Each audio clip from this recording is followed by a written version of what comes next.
one of my aunts does not talk to me because she felt like I did something with her partner at that time. And nothing happened, but I'm going to try to tell the story quickly and also not name any names. And so I was with this aunt for the summer, like my sister, and I can't remember how much time had passed since we were there in the summer for a little bit of time to when we got home. And when I think it was my stepmother was going through my phone and she found this conversation. She showed it to my dad, and my dad called that aunt and we spoke about it and we talked about it a little bit. And I remember just a lot of emotions. There was a lot going on. I was 16 at the time and I'm 32 now. My aunt was there for me. She was very kind and very nice. It was like, I'm so sorry that this happened to you, blah, blah, blah, blah. And not blah, blah, blah, but she was very kind, and it just felt like. Let's picture this for a moment. Your child, full of wonder, joy, and desire to simply be. Now, imagine the world around you full of weirdos, adults with no common sense, no shame.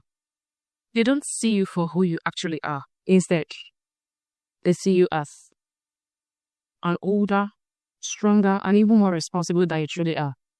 It sets you to navigate the adult world without the benefit of childhood innocence, or even the fortitude to make mistakes, learn from it, and go for it. For millions of Black girls, this is not just an imagined scenario. Painfully, it is their everyday reality. In today's episode, we explore the painful and often overlooked issues of adultification, where Black girls are prematurely seen as adults, stripped of their childhood and burdened with the unfair societal expectations. We delve deep into how harmful stereotypes affect Black girls emotionally, mentally, physically, and how hypersexualization, the faith, under compounded damages. And in today's episode, I'll be using the story of Ashley Braxton, the lady you just watched in the intro, and also the story of Blue Ivy. But before I go into talking about Blue Ivy, looking at this video, watching this video, it's sad and it breaks my heart. Imagine being the child who's supposed to be protected by the adults around you.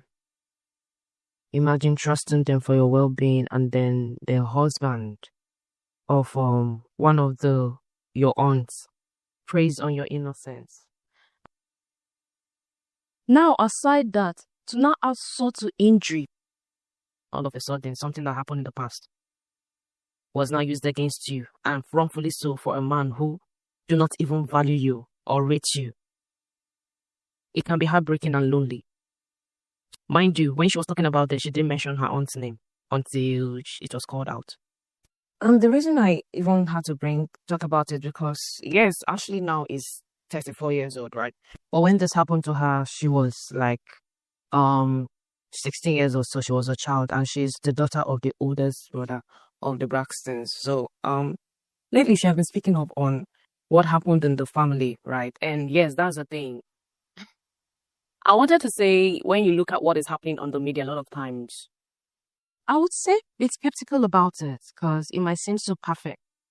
She was 16 at the time in her favorite auntie's place before she just cut her off or a bomb. And listen, for the clip I'll play now, in case you are a DV survivor, this might be triggering to you. Feel free to skip it and then maybe join later. Or perhaps fast forward to Blue Ivy's section, okay? I just wanted to touch on this. So I'm 16. I'm at my aunt's house, and when I leave, I'm there for the summer. Her husband at the time decides to sexting me. So sexting in a sexual manner. Okay. There was nothing physical that happened. Absolutely nothing physical. However, when my parents first brought it up to my aunt, she was there for me, very I'm so sorry this happened to you. And as the years have evolved, that has turned into, it's your fault. It's turned into, you were old enough to know right from wrong, and it's turned into something physical happened and you did it. And for me, that's mind-boggling to me, because if there was something that was physical that happened, and I'm 16 years old, this makes this person right. You know the word and I can't use it. And so that is mind-boggling. It's just something that I don't really understand. I'm 16 years old. I'm 16. So I think the hardest part for me was trying to navigate as to why why is it me? You know, why am I the scapegoat? Why are you not talking to me?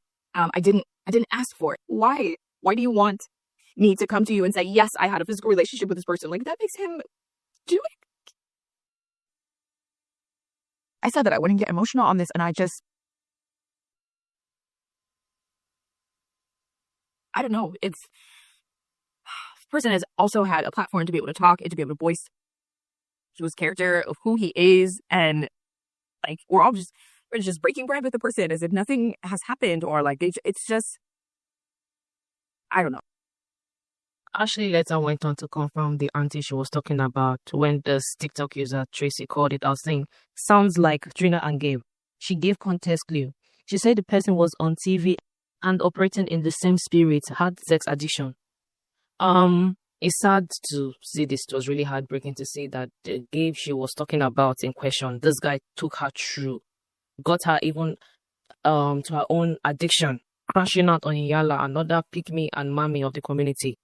Okay, going, and at a point she even had to have her own affairs, which, hey, I don't even shame her for doing. Okay, but it's sad to say that this girl who was brought into the family and actually had her own fair share of trauma too.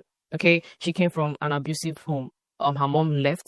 Her dad also was abusive too. So she went to the only comfort she had, which was her aunt and her dad's family.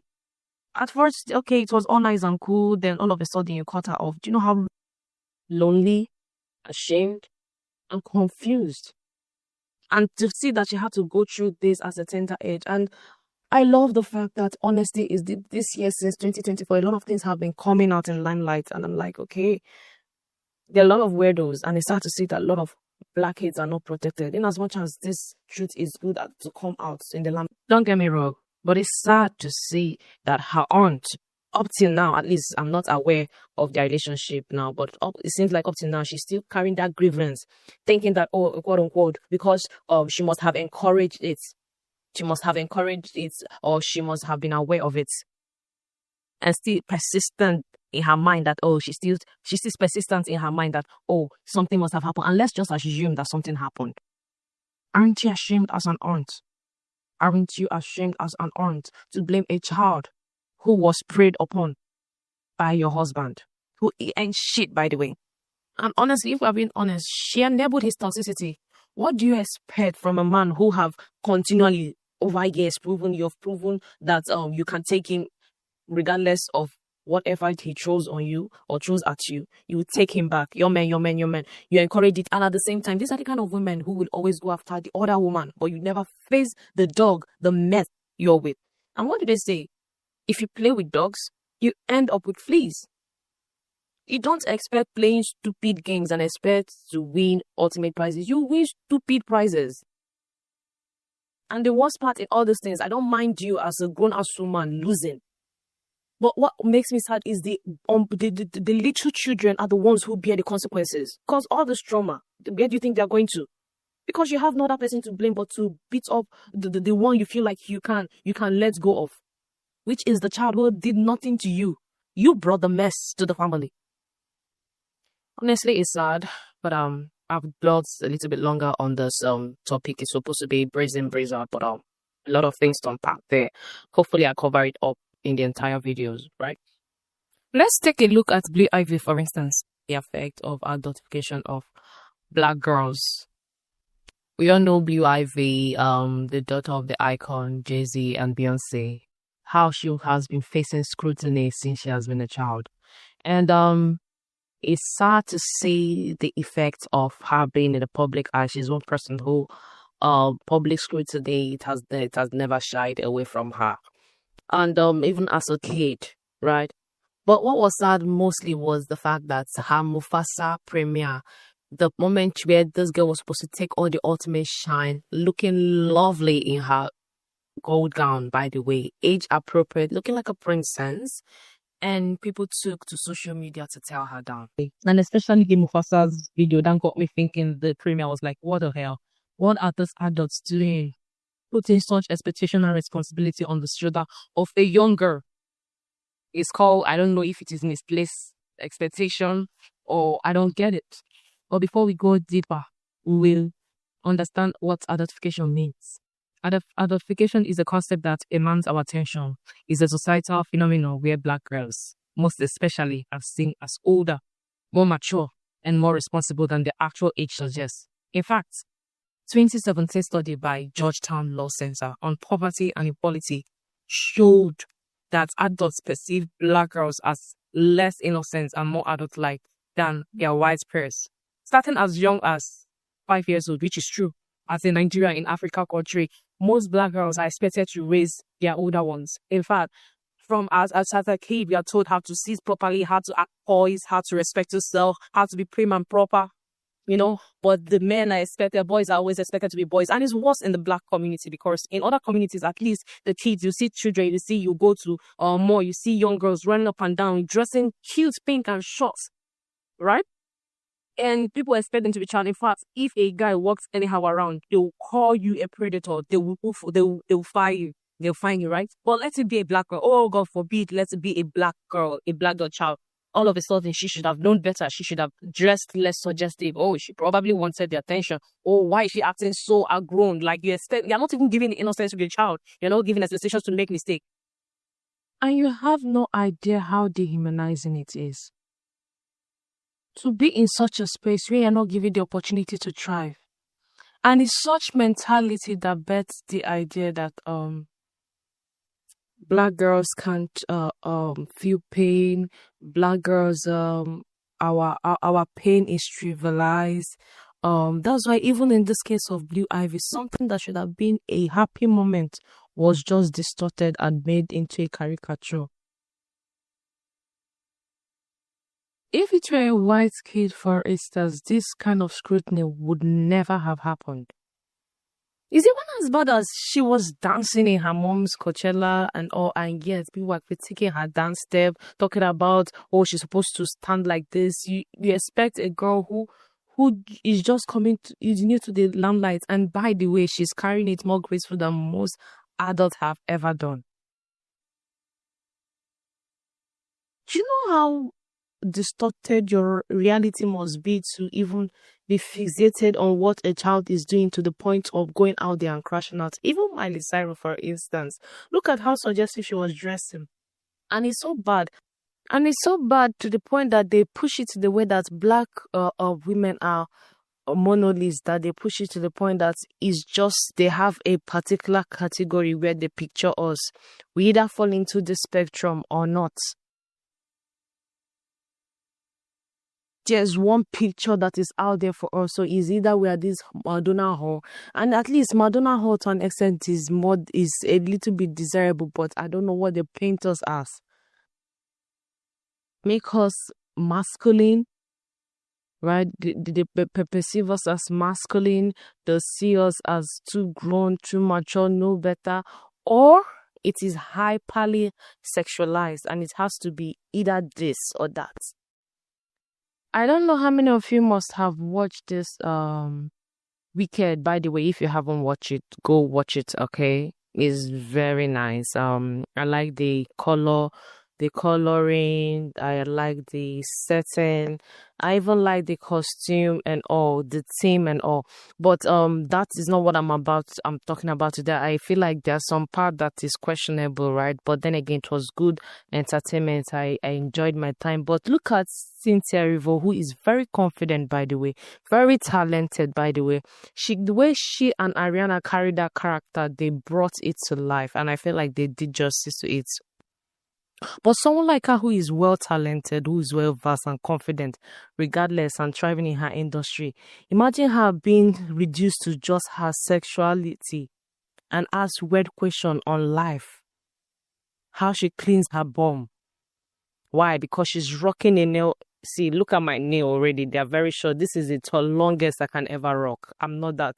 I can't do that. But she still does it well. And you had to reduce her whole entirety, her whole talent, her whole creativity to this. Your hands. I couldn't tell if it was your nails were so long, if you were wearing some kind of hand thing. No, my nails were done. Nothing was happening with your hands. Nothing was happening with my hands. I have very long fingers. Very long fingers. Yeah.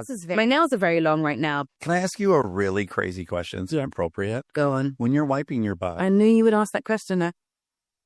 Everyone. Nobody uses it Yeah. because no one's afraid to ask it. Is everyone asking that? Everybody asks that All question. girls, though. No, everybody asks that question. Okay, yeah. Very cliche. And my answer is nobody uses just their fingers to wipe their backside. You use tissue. Oh, sure. Correct. And you wipe. Yeah. I guess my question is, does the tissue go on the tip of the fingernails, or do you try to get the tissue on the Pads of the okay, fingers. great. We're getting somewhere. Yeah. And then, okay. And then Can't you're believe just you feeling could a little ask this tickle of the anybody. nails on your crack of your butt sometimes? No, because the tissue's there. You don't feel Okay, so none you're of covered. that. I wonder, okay, what I would do if I were you Oh, boy. is I would wrap my whole, I'd make a mitten. I fold. Okay. Oh, you're a folder. Yeah. I bunch. Now, are you offended by that question? Or are you like, I get it? Well, I You're get annoyed it. by it. I'm annoyed by understandably. it. I'm like, come on, guys. But I get it. But it's also like, I'm a functioning adult and I've I never know. walked around smelling like, you know, No one thinks that. In fact, everyone thinks you smell so good. It begs That's what the I'm question, how saying. are you wiping your tush? very well. What they're saying when they're asking is, I would never be able to wipe properly. It's a problem with them. That's I'm a problem with afraid. them. And here's the thing. There are people who do not have nails who need to check how they're Big wiping. time. I'm sorry. Are you dumb, sir? Are you dumb? Like, there's nothing so special about the question he asked, because in his mind he was thinking it was so revolutionary. Like, I know you probably mustn't have been asked this question before. How do you clean your bum, sir? There are 1 million. I used to think common sense was common, but it's not. There are 1 million and stupid people just like you. The only difference is that you are supposed to be a professional. Honestly, it's quite sad and pitiful. Anyways, moving on. So look at it, for instance, the way they compare black women to white women. Look at how they're treated, given chance to make mistakes, grow, be adults. They'll even praise you for figuring out yourself and discovering who you are, like you discovered work. And which is how it should be. Black girls need and deserve the chance to be children, even when they are victimized by adults or preyed upon by adults. Most especially then. Especially, I'm talking about in the case where you are not responsible. Maybe an adult took advantage of you and all. You see the way you are looked at, like, oh, you expected it, you attracted such attention, which is not fair. Okay, in other communities, especially white community, the child is given, and even after making the mistake, let's say, okay, you are a young girl growing up, you probably had teenage pregnancy and all, you expected as a child, you made a mistake. You see how, your parents or the community viewed a support system around you where you allow you to thrive despite of the mistake, or let it be a black woman. I tell you, from your parents to your church members to your friends, like everybody's judging. It's like, how dare you? Why make mistake? This and that. That's why I even see. That's even what happened to Ciara. If you look at Ciara, how they were like, okay, Ciara made mistake. How dare Russell find her attractive even after being a baby mama? See, the same scope, the same eye lens, and I know we're not talking about adults, but it's the same mindset that bets that. Because even as a child, if as a child you are not allowed to be a child, then what makes you think an adult who should know what they're doing, who should be responsible to an extent? How do you think they're allowed to be made mistakes? So they're allowed to make mistakes. So when you consider all these things, right, it makes more sense. Even in schools, the biases is out there. It's well pronounced in schools, in church, and all.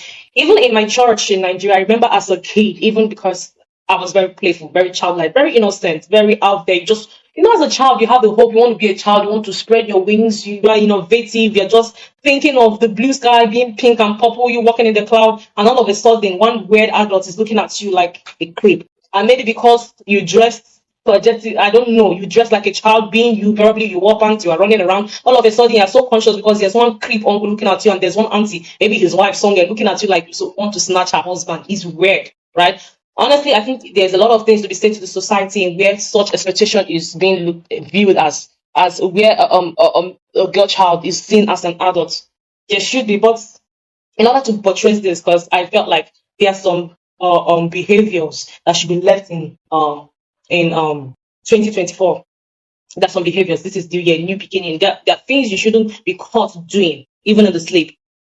And this story is so. Imagine my surprise to see the scrutiny. However, it's not just about her action in public appearance, because sometimes you feel like, okay, why is this girl under scrutiny? You think that it's something she did? Or no, it is just her existence, the fact that she's a black girl. That's the problem. Since BRV have been a young girl, since she was born, she has faced criticism. The critiques have been coming in. What a child shouldn't even face, from her structure, her appearance, her natural hair. Like adults, you see adults commenting about a child's hair. about a child's nose, like comparing children are not. First of all, I thought it was a taboo that people should comment on people's children. I thought there was an unspoken rules about children being left to be children being, but for some reason, even that rule do not apply for a black girl child. And the most insidious part of this is that Blue Ivy is not expected to behave in a way that no other child should. If you look at other celebrity children, she's often viewed as not that young, but as an adult, expected to perform, to be poised, Just imagine her gown looking so lovely. Look at her looking so lovely with her hair, looking age appropriate, with the family, the Carter family looking nice, and an adult had to scrutinize her dressing. It's sad. It's sad. And the fact that they expected this small girl to carry the world on her tiny little shoulder. This is cruel. It's not just wicked and evil, but unjust reality of countless of black girls whose childhood are stripped away from them. Now, granted, I understand it. Beyonce might protect her to an extent. But the reason I have to bring about this is because most black girls, this is their reality. Let's look at the hypersexualization, okay? Because this is one of the most dangerous effects of adultification. Okay? Hypersexualization is one of them. That's why you see an adult critiquing her looks, and trying to, sexually suggest that she is trying to seek attention. From a very young age, they are often seen through to distorted lens of adult sexuality. This doesn't just refer to how they dress or behave, but how society views their existence. When black girls dance, wear certain clothing, or even just walk down the street, they are often seen as too sexual. Innocent actions become laden with sexualized connotation, perpetuating harmful stereotypes about their self-worth and behavior. This hypersexualization leads to the dangerous dehumanization of black girls. When they experience abuse or assault, society often minimizes their trauma, suggesting that they were asking for it, like I said earlier, or that they were somehow complicit. The very thing that should be met with sympathy, care, instead ignored, and focus shift to girls' maturity and sexuality. This is a vicious circle, one where black girls are deprived of childhood innocence and forced into adult roles long before their time. And the impact of hypersexualization is not just emotional, it's life-altering. And that's why you see a lot of black girls, a lot of things will be happening to them. Let's say a black girl will be missing. And for a reason, they will ask her, where did she go? She probably went to her boyfriend's house. In fact, that's if they pay attention to. But let a white lady go through something. You will see, even if it is a 30 years old white lady, you will see the way she will be trusted. Her stories will be trusted. In fact, she'll be infantilized to an extent, which should be so. And what made me question is that why, and this is the fact that there are hidden reasons why this might be happening in black community. And I don't want to go into talking about the infantilization of the black boys, the black men. Because it's sad to see that children, a girl child who is younger, is viewed as an adult, while the men who is older, who should be the logical gender in this position, are excused. Not to digress, but this is also the mindset that bets the idea that black women don't feel pain. We can take it, we can handle it. We are the big girls.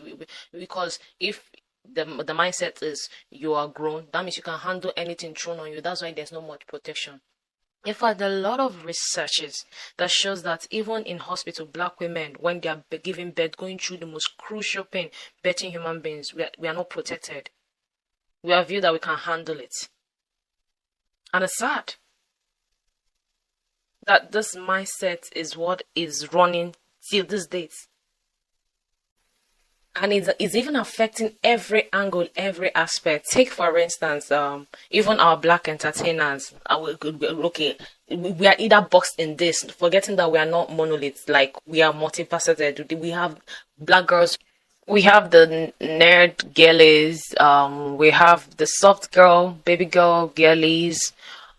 We have girls who just want to be nurturing, and it has nothing to do with men. It strictly has to do with them just being nurturing, tending to flowers, heck, even getting a cat.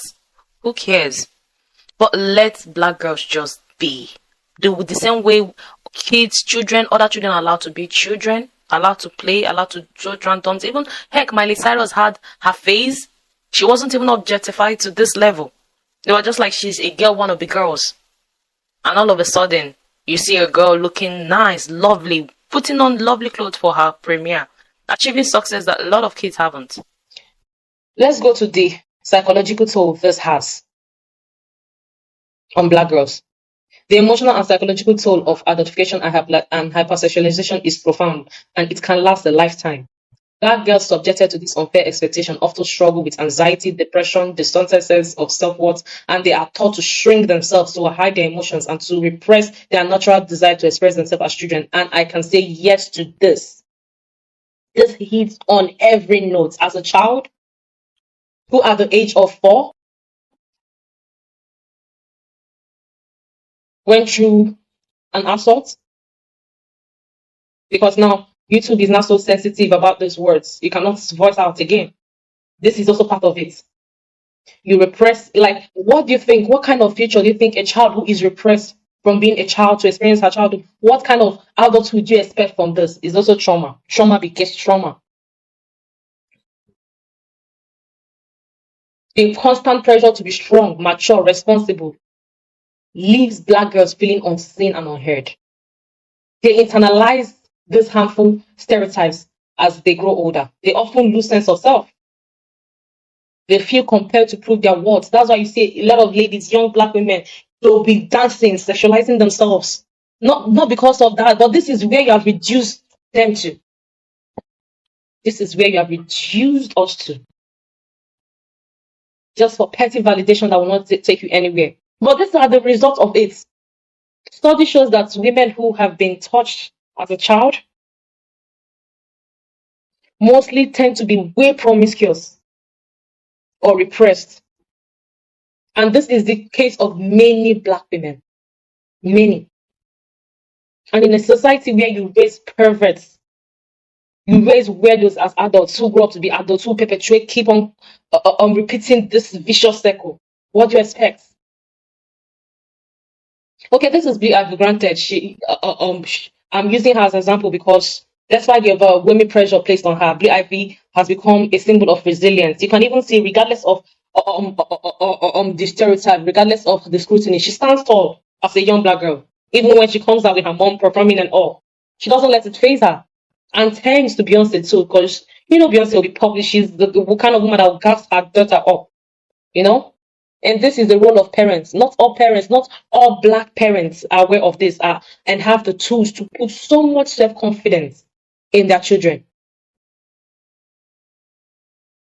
And this is why this is a powerful reminder why, as Black community, even as an African girl, as a Nigerian girl who have experienced this firsthand and have witnessed it amongst friends, neighbors, cousins, I've seen it happen firsthand. This is the importance. Okay? What if every Black girl had the same kind of support? What if they were allowed to grow up in a world where they weren't bothered with adult expectation? What if we celebrated their childhood and empowered them to dream and grow? Because you can imagine as a child moving on, just going, like probably doing children thing, drawing on the sand with your hands. And I'm using myself as an example, just being a child, and you see a creepy dude, a creepy uncle looking at you from somewhere. Imagine the world just sees you as a child and punish the adults who couldn't see you. Imagine the world moving like that. Imagine the kind of world a lot of Black women will be. I know we excel. I know, regardless, despite of every obstacles, we still stand tall. But imagine what we'll be by now. Imagine.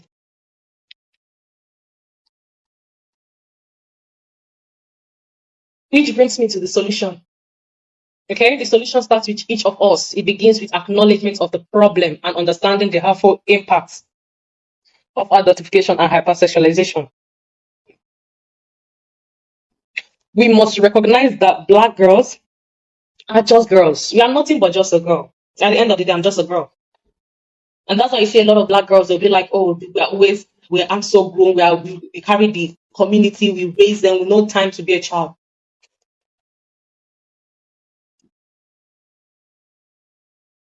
You're expected to be resilient despite. And the truth is, if you're not resilient regardless, who will help you? Who will pick you up? Not every black girl is fortunate, but even at that, which is minority, majority are at the mercy of their maker themselves. What is left of their broken self-worth?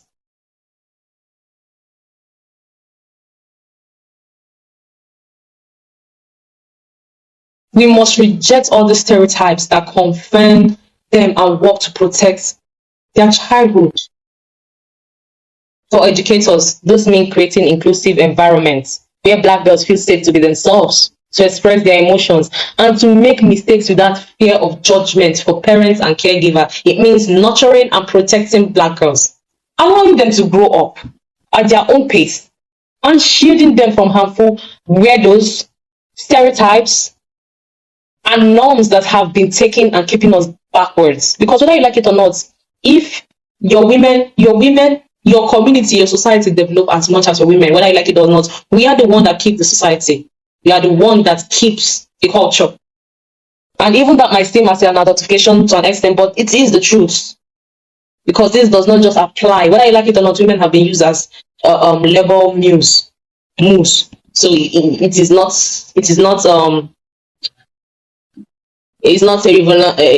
not a new concept. It's not revolutionary. Okay? It has always been like that.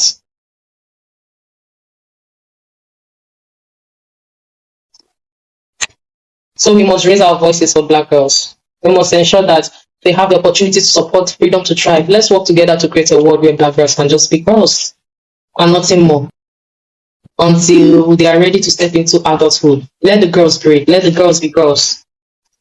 Let them be protected. Let them feel like, regardless of what happened, I saw a podcast of, and sometimes it will be women. It will be women doing this, perpetuating such degenerate downward mentality. It will be women. I've even heard aunties. In fact, I was in school. There was this auntie, I don't know, an elderly woman. I don't know who frustrated this woman when she was younger. But our home economics teacher, I can never forget when she was talking about, and this was my first, I knew of this, but this was my first-hand confrontation with this reality. And you were saying how a supposed Christian woman was like, if a woman is met by a man, she invited it, why would we as a woman go to a man's house? All this weird behavior, and somehow yes, women are expected to view men as human beings. And somehow when something happened, you blame a woman for seeing men as human beings because you're supposed to see him as the predator he was. Is the contradicting expectations and the unrealistic expectations, which we should do better as a community. In conclusion, Blue Advocata is not just a public figure. She represents every black girl child whose childhood has been robbed by adultification and hypersexualization. But she is also a symbol of resilience and exists in every black girl. Now it's time for us to make a difference. Let's create a world where black girls are celebrated for their brilliance, their creativity, their potential. Let's give them the space to grow, to be children, and to define their own future. Let us protect their childhood, not just for them, but for every black girl child who deserves to live a free life from unfair burden placed upon them. The time to act is now. Let's protect and uplift black girls today and always. Let's do it for our future. And let me know in the comments if you have experienced it. It doesn't matter if you're not a black woman. If you have experienced this kind of adultification, let me know in the comments and how you handle it. And I will end this by saying Happy New Year once more. And if I started this video without remembering to wish you Happy New Year, I ask for forgiveness. Apologies. But yeah, hopefully this is enough Happy New Year to people, because honestly, this is our behavior we should live at 2024. We need to do better for our girls and our society, our community, especially for a society that claims to be pro-life and neglect the children and leave the children to fend for themselves. We can't be doing that. And if you know as a parent or as a parent you are not ready to raise children, please do the word. Be a common decent human being by not bringing any child to this world unless you're ready to be responsible. And honestly, I try my best not to give my opinion on this podcast, because honestly, if I gave my honest opinion totally, it would have been lots of lack of empathy for the Braxton family, the pygmies of the world, especially for grown adults, for grown women who don't protect their child, their daughters, their niece. I don't have enough grace for that, but hopefully I did justice to that. So I see you in my next post. Make sure you like, subscribe, share your comments below. Let me hear your thoughts and what you think of this video in general, especially Ashley Braxton and her aunt. What do you think? Do you think it's her fault? Do you think honestly, at this point, I don't know what you think, but I would like to see them in the comment section. Compliments of the season. Have a great day. Bye.